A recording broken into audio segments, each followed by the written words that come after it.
Lost in the dark. Welcome back, Crip Crow! Thank you so much for joining me on this all-new edition of Dark Reflections. This is an extremely special one. Really unbelievable. Let's get into it. I'm talking tonight. I know I'm late to the game, and there's a reason for that. We'll get into it later. The brand new 3-track EP from Lorna Shore and titled And I Return To Nothingness, released August 13th through Century Media. This is the first EP to feature brand new lead vocalist Will Ramos. And this album was produced by Josh Schroeder, Michigan connection, up there in Midland, Michigan. Has also produced bands such as Battlecross and Dagon, some of my favorites. He's an absolutely incredible producer, and he did an unfucking real job with this EP, Lorna Shore's And I Return. He also did the last Lorna Shore full album. He also did that one as well, so they've worked with him before. Also, the album artwork, I don't have, you guys know I like my physical copies. They didn't release, I think they only released the physical copy of this one on vinyl, and I'm a CD guy. I don't really have many vinyl. So I was hoping it would come out on CD. It hasn't, at least yet, but here's the fucking artwork right here so you can see it. It immediately spoke to me. The Grim Reaper, you know, everybody knows I love Bodum and Alexi, so the Grim Reaper immediately fucking speaks to me. So I definitely, as we always do, we give the album artwork artist a shout out. This one was done by Polish painter, and I'm gonna fuck this up. I'm such dog shit with names. I'm so sorry. Mariusz Lewandowski. And he did the stuff for the more recent stuff for like Bell Witch and stuff like that. And if you look at this cover, you see it. And I fucking, oh my God, I love his work. I love his cover artwork so much. It's absolutely some of my favorite that I've seen in the last few years. He's to me, in my opinion, he's one of the best album artwork artists going right now. I just love his like really like ethereal style to me. I don't know. I really love everything he does. But without further ado, we got a lot to unpack here. So let's get into it. Ladies and gentlemen, Lorna Shore, And I Return To Nothingness. Let's do this. Now, this one was kind of like especially a hard one for me to do, in the sense, like a lot of times it's because I haven't heard the material. A lot of times it's because I feel I haven't heard the material enough. I really have to let it soak in to be comfortable to talk about it. But with this one, it was like I had heard it too much almost. I don't know if it was the right time, the right place, or whatever, but when this dropped and when I heard it, I was so hooked in. Now, immediately hooked. But disclaimer, this is another maybe reason why it's kind of a weird one for me to approach, because this is really the first Lorna Shore anything I've ever gotten to know on a real deep level in terms of listening to it so much. I've seen them multiple times. They've always kind of been in my peripheral. Anyone that's been following the show for a long time knows I've like kind of been getting into bands that have been like always in my peripheral that I just never really got into, like Whitechapel or Thy Art Is Murder, that now they're some of my favorite bands. This is an example of one of those, one of the ones that I've been seeing a lot lately. I've seen them live. They've been on some festivals. Aaron loves them. A lot of my friends love them and everything. They just never like hit my radar in any kind of way for me to like dive into them until now. In full disclosure, I've just been listening to this EP. I haven't gone deeper. I know their history. If you don't know the history of Lorna Shore, you've been living under a rock. So I'm not even going to get into it. But they have a storied past at this point, but they are some of the most dedicated motherfuckers in the game. And I don't know.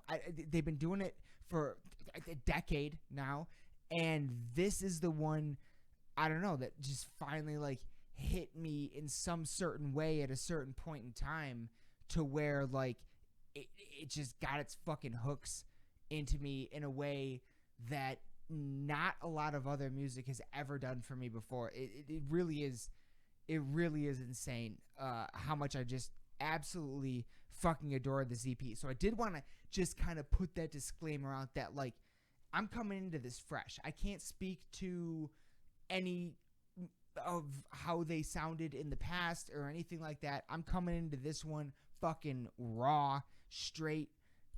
This EP and I Return to Nothingness, like, I really don't know what to compare it to, and I can't speak to how their sound may or may not have, like, evolved or whatever or anything like that. I know the track Immortal, but besides that, I couldn't really name many others, to be honest. I'm just being straight up honest with you here. But this one has hit me in a way to where, like, these 3 tracks mean so much to me as a fan, as an individual. Like, they mean so much to me. I've really never had an experience to be introduced to a band through something as simple as a 3-track EP and have that just, like, immediately catapult to one of my favorite things I've ever fucking heard of the year, hands down, let alone, like, ever. Now, the first track, To the Hellfire, the first single, which is, of course, the one that got everyone's attention, and for good reason. For good reason. It begins with this beautiful acoustic intro, and then almost immediately the descent begins. We get fucking these goblin banshee vocals with a spiral staircase down into fucking hell. Will Ramos already showing off his range as a vocalist, which is beyond impressive. The way the song moves is fucking brilliant. There's a breakdown almost that just, oh my god, when you listening to it, you feel like you're just fucking hitting off the side of the mountain as you're falling from the fucking sky. It's insane. And then it fucking leads, like, there's another acoustic lead into the solo, and that's another thing that I love about this EP in particular is I don't know where it's coming from, if it's the production, if it's the songwriting.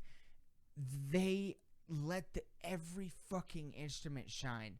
They really do. It's not like, it's not just all about the guitar. It's not just all about the vocals. It's really, I get every bit of it from this EP. And there's this acoustic lead that leads into the first of 3 incredible fucking solos that are on this EP that just fucking gives way to what everybody's been talking about. Probably one of the most devastating, like, 50 to 60 seconds I've heard on a track in a very long time. One of the most devastating fucking breakdowns. This gnarly, like, growling, demonic fucking growling part. Y'all know what I'm fucking talking about. Like, everybody's heard this track. And, and everybody's just so fucking focused on that breakdown. And like I just said, it is one of the most, if not most devastating I have ever heard in my fucking life. Having said that, a breakdown that's that good doesn't come on its own. It has to be supported by a great fucking track. Like, and that is exactly what happens here. And I get it. Like, that's the one that got everyone's attention and everything, because this, oh my god, this insane, amazing breakdown. But it's really just the appetizer, in my opinion, in a lot of ways, this EP. It's the thing that's going to get you hooked. It's the start of the meal. It's that thing that's like, holy fucking shit, I'm ready to eat up the rest of this. And my god, the main chorus is on another fucking level. Next up, we have the track Of the Abyss. Now, the first track was pretty raw, pretty straightforward, pretty in your face, just fucking gnarly, heavy, and amazing in every way. Not a lot of symphonics, though. Of the Abyss is where the symphonics really come in. We get this choir kind of drum symphonic build in the beginning, and then it unleashes fury with these rolling fucking drums are outstanding. The riffing is unfucking real. The hook is amazing. Now, don't get me wrong. I love kind of like the hooks, the lyrics on every one of these tracks. On To the Hellfire, the fucking as real, that fucking as real thing that they do, amazing. But the lyrics, some probably to me, Of the Abyss is the most anthem song of the album. That's the anthem to me, at least, because of these lyrics right here. From the carcass of a dead star to the darkness of a blackened heart, we are the dust we are one in the dust, in the nothingness. We are infinite, misbegotten children of the abyss. We are infinite, we are infinite. I mean, like, that is just like the charge that I get from that every single fucking time. I fucking shake, dude.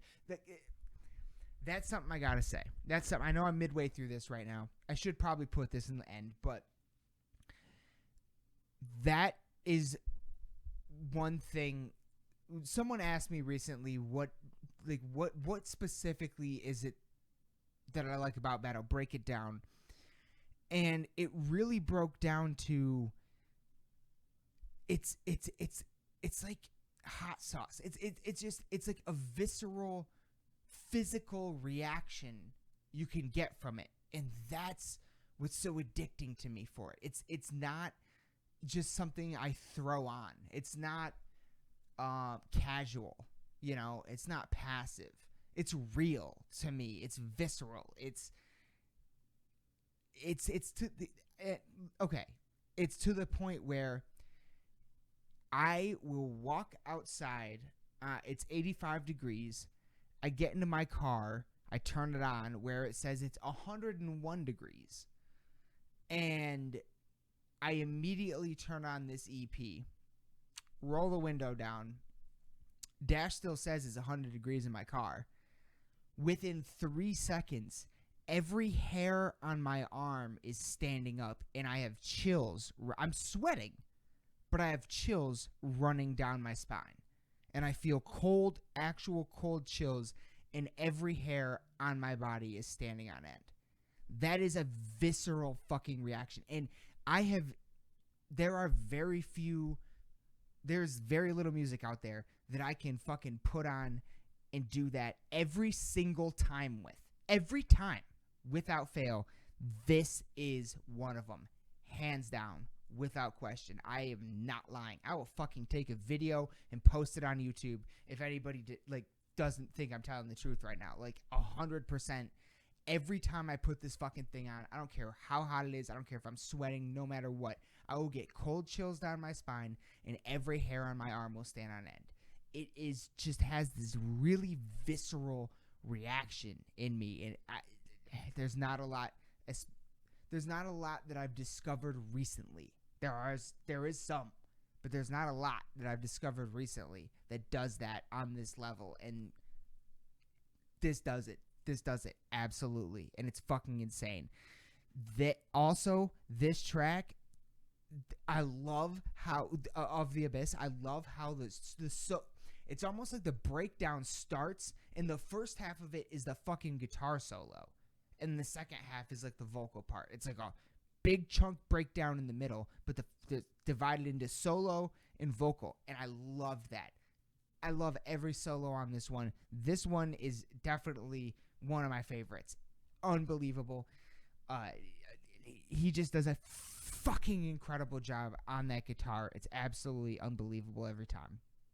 And it has this really fantastic, long, symphonic, almost cinematic outro that I absolutely thought was the perfect closer to such an epic track. And yeah, I mean, Of the Abyss with those lyrics, it gets me every fucking time. And finally, we arrive at the final track, the title track to this EP, and I Return to Nothingness. Second track to have a video. The first one did to the Hellfire.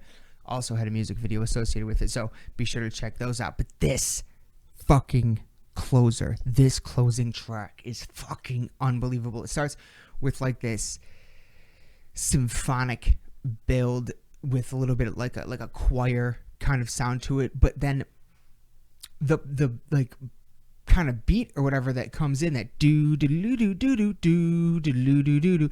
It's really like almost surprisingly upbeat. Like when I first heard it, it triggered some memory of like a commercial about like a theme park or a carnival or something from when I was a kid. And then there's like these like almost 80s style synth fucking like beat build to it, like drum beat build to it, which I thought was a really cool addition. And it just fucking unleashes into a fucking carnival of fucking fury. It's the riffing on this track is probably some of my absolute favorite on the entire album.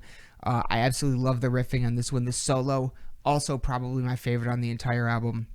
It's mind-numbing. It's fucking face-melting. It's fucking absolute face-melting solo. The drums on this one are unbelievable. It's got this fantastic mid-breakdown, and that's something that I mentioned before, but I really love that these guys do. I like the style of like the really long track with like the mid-breakdown. I think it keeps the track alive and moving, and even to the point where it leaves you wanting more, even though it's, you know, most of these tracks are like 5-6 minutes long. It's pretty fucking insane that they do that. And also it too ends on a very like cinematic outro kind of note, which, you know, ultimately for the closer of an EP as epic as this one, kind of exactly what you want. It just ends absolutely perfectly, almost bleeds back into itself. And what I mean by that is that it's the kind of thing where as soon as it ends, you could just press play again and let it play through again, and it makes complete sense. It's just like you could just have it on repeat over and over, and you're never going to get tired of it. I've done it. I've listened to this thing 50 fucking thousand times by now. I cannot believe how much I enjoy it. And I'm absolutely ecstatic to hear what they do next. And so what I alluded to earlier, that it took me a while to get to this one, part of the reason for that is by the time I finally got to the point where I was ready to do it, it was about, this was quite a few weeks back now, and I was to the point where I was ready to do it same day, and then I get contacted by a friend of mine, Matt. Shout out Matt, who apparently, again, quite a few weeks back now, he had an extra ticket to their show down at the Sanctuary. So I went with him, and it turned out like we got to do like a meet and greet thing and everything. So we got to meet these guys, and they were super, like, just some of the nicest dudes fucking ever. Absolutely some of the nicest, one of the nicest bands I've ever met. They were super excited to be there. I think it was the first night of the tour or whatever, and in Detroit, and they came out on stage and opened their headlining set with the entire EP. They played the first 3 tracks, boom, or all 3 tracks, sorry, boom, boom, boom, back to back to back.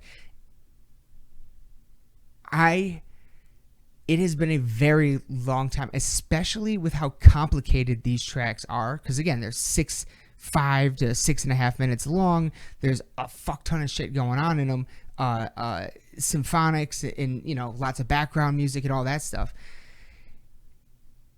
It blew me away how absolutely on point they sounded with how complicated, you know, especially with this kind of music. It's been so long. I mean, I don't know. Few bands are just that, just on the nose live, just so perfect. Like, missed nothing. It was just so, it was insane. It was absolutely insane. It was an unfucking believable tour. I believe the tour continues through most of October. Be sure to check out their dates if they're coming anywhere near you. I cannot recommend that show enough. Their live show is unbelievable. They come out with those 3 tracks. They play a few of the older ones, and I think they ended on Damn It. damn it, the name escapes me right now, but they're one big one from their last album. God damn it. But yeah, it's fucking an unreal show.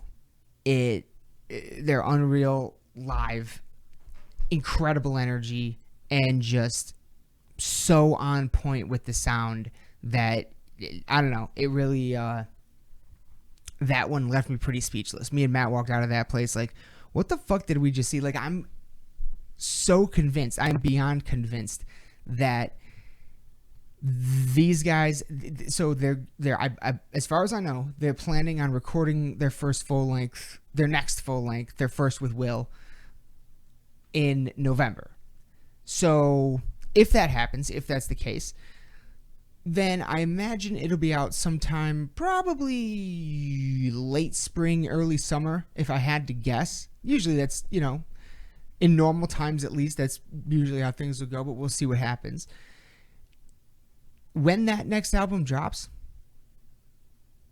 I would put money down right now that their next tour is going to be theaters, not smaller venues, because it's just, I just think they're getting ready to take the entire fucking world by storm. I think these guys, after what I just saw them fucking do on that stage, I think these guys are going to be some of the next real, they're 10 years in, and I think they're hitting that mark. It's funny because, I listen to a lot of podcasts, especially ones hosted by comedians and musicians, and one common theme that I've heard all of them say is you don't even start to get good until, and this is mostly comedians that I've heard say this, but because, they got to work out material on stage and stuff like that. And they're like, you usually don't get good until you've been doing it for about 10 years.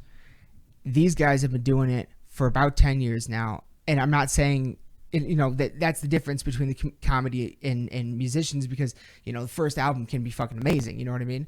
But I just see them hitting that 10-year mark, and I see it. You know what I mean? These guys have been doing this for that long. They are fucking pros, and they come out and they lay everything down on that fucking stage, and you feel it. It shows. You see the work that they've put in, and it comes through. These guys are fucking dedicated, and I think, and they are super fucking metalheads. I love it. So that's going to be about it, I think, for this episode of Dark Reflections. I cannot recommend this EP. I cannot recommend going to see them live enough. I cannot wait to see them again. Dream Tour, fucking give me Parkway, Carnifex, Lorna, Hatebreed or Fit for an Autopsy. One of the two. One of those two. That would be, if that tour would ever happen. Holy and put Heaven Shall Burn on there too. Heaven Shall Burn. I really want to see Parkway and Heaven Shall Burn together. I think that'd be sick, Bill. But throw Lorna on there and it's over. It's decimated. Whatever fucking venue that's coming to is gone. Whoo, that'd be insane. So that's going to about do it. Again, this EP, sitting here right now, it's absolutely one of my favorite things that has been released this year, hands down. It will be on our Filthy 15 list. There's no question at the end of the year, and I can't speak highly enough. I don't even feel like I'm totally qualified to be talking about something this fucking good. It's absolutely insane to me, and I'm sure most people that are watching this right now have already heard it, but I really wanted to dive into it on camera with you guys and tell you about the show. And the reason why this came out a little bit later is because I wanted to wait. I was like a week away, got to go to the show. I was like, well, I should wait then until I see these tracks live and see how they translate and live, on stage and everything. Because, that's the thing. And it surpassed every expectation that you could ever have. It was absolutely one of the best shows I've seen in a very long time. So that's going to about do it for this episode of Dark Reflections, everyone. Thank you so much for joining me. Everybody be sure to check out the brand new EP, Lorna Shore, and I Return To Nothingness. Links to all of it in the description below. And Be sure to read the lyrics too, because every single track, I love the lyrics, every single one of them. I know I pointed out, I know I specifically focused on the ones in Of the Abyss, but And I Return to Nothingness starts with from the ashes we will return. Like, come the fuck on. It's so fucking amazing. So everybody check this one out. Let me know what you think of it in the comments below. And as always, we'll be back again very, very soon with much, much more. But until then, raise your fucking horns and bang your goddamn heads. Blast some brand new Lorna Shore. We love you all to death. Good night.